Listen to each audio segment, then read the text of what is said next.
राधे राधे, जय श्री कृष्णा।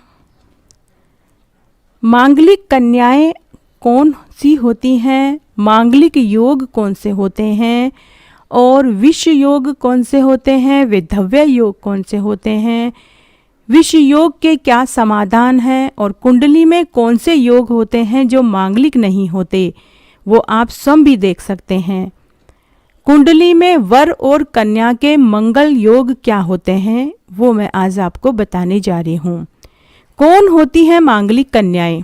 लग्ने व्यये चपा ताले जामित्रे चाष्टमे कुजे कन्या भर्तु विनाशाय भर्तु कन्या विनश्यति।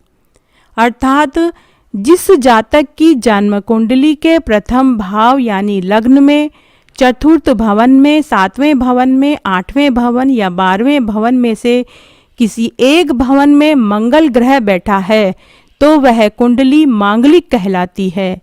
यदि कुंडली स्त्री की है तो उसे चूनरी मंगल योग कहते हैं। यदि कुंडली पुरुष की है तो उसे मोलीय मंगल योग कहते हैं। ऐसे दोनों ही योगों को ज्योतिष शास्त्र में पीड़ा कारक योग बताया है। इस योग वाले जातकों की कुंडली का ठीक प्रकार से और विद्वान पंडित से मिलान करवाना चाहिए, तभी विवाह करें, वरना कन्या विधवा और वर विदुर हो सकता है या निसंतान होने की पीड़ा भोगनी पड़ सकती है।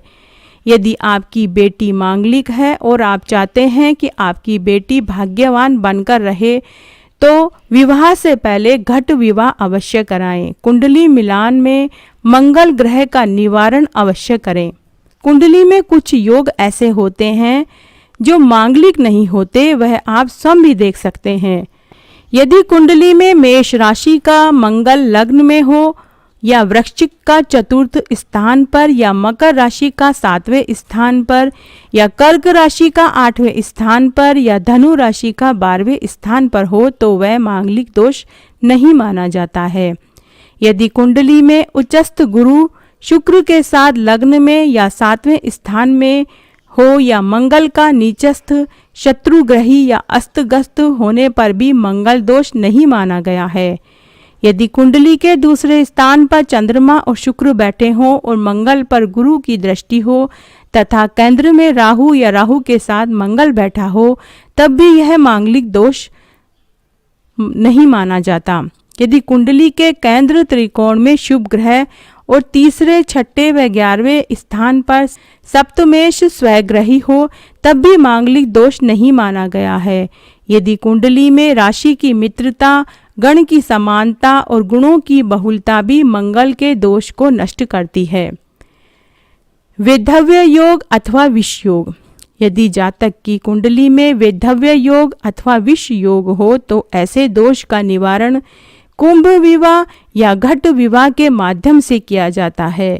यदि पहले, चौथे, 7वें, 8वें या 12वें स्थान में से किसी भी स्थान में मंगल ग्रह बैठा हो तो उसके साथ राहु ग्रह हो अथवा पहले, चौथे, 7वें, 8वें, 12वें स्थान में से किसी एक स्थान पर मंगल और शेष में से किसी एक पर अकेला राहु ग्रह बैठा है तो ऐसे योग को वैधव्य योग कहा जाता है।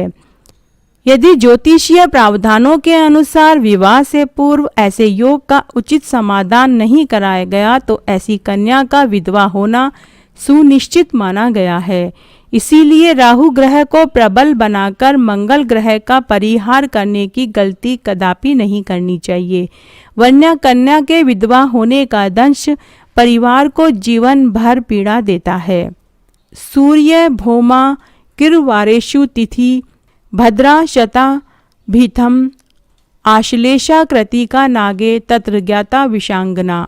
रवि, मंगल या शनिवार हो, तिथियों में भद्रा 2, 7 और 12 हो और नक्षत्रों में शतभिक्षा, आश्लेषा, कृतिका या मूल नक्षत्र हो, यानी ऐसे किन्हीं 3 योगों का संयोग कुंडली में हो तो उसे विष योग कहा गया है। जर्नु लग्ने रिपु क्षेत्रे संस्थे पाप खेचर है। दी साम्य अपि योगिस्मन जाता विष कन्या का। कुंडली के लग्न में छठे स्थान में यानी शत्रु के घर में शनि, राहु या केतु जैसे पाप ग्रह बैठे हों और साथ में पंचम श्लोक में बताए गए कोई 2 योग बनते हों तो ऐसी कन्या को भी विष कन्या कहते हैं। लग्ने शनिश्चरो यस्या सुरते को नवमे कुंज विशाख्या सापी नो दाहया त्रिविधा विष कन्या, अर्थात जिस कन्या की जन्म कुंडली के लग्न में शनि और पंचम स्थान में सूर्य तथा 9वें स्थान में मंगल ग्रह का संयोग बनता है तो ऐसी कन्या को भी विष कन्या माना गया है। विष योग कहाँ टूटता है?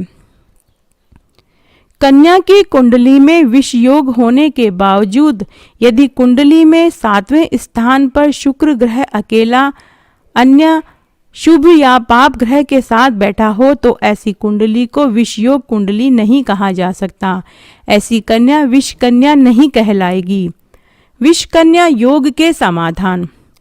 विष योग वाली कन्या को क्या उपाय करने चाहिए जिससे कि कुंडली में विष कन्या योग समाप्त हो जाए? सूर्य उदय से पूर्व या संध्या के समय पीपल या खेजड़ी के वृक्ष की पूजा करनी चाहिए।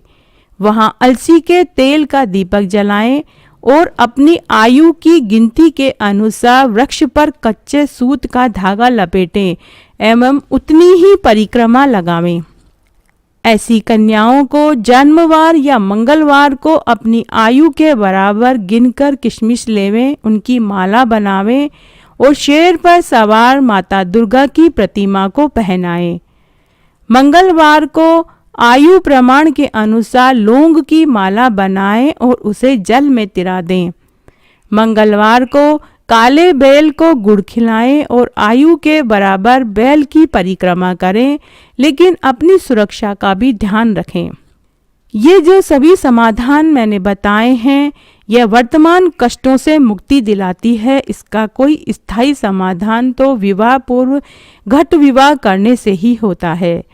तो इस प्रकार आज मैंने आपको बताया कि कुंडली में वर और कन्या के मंगल योग कौन से होते हैं, विधव्य योग कौन से होते हैं और विष योग कौन से होते हैं और इनका क्या समाधान होता है। अगर आपको यह वीडियो अच्छा लगे तो कमेंट बॉक्स में अपनी राय जरूर दें। धन्यवाद।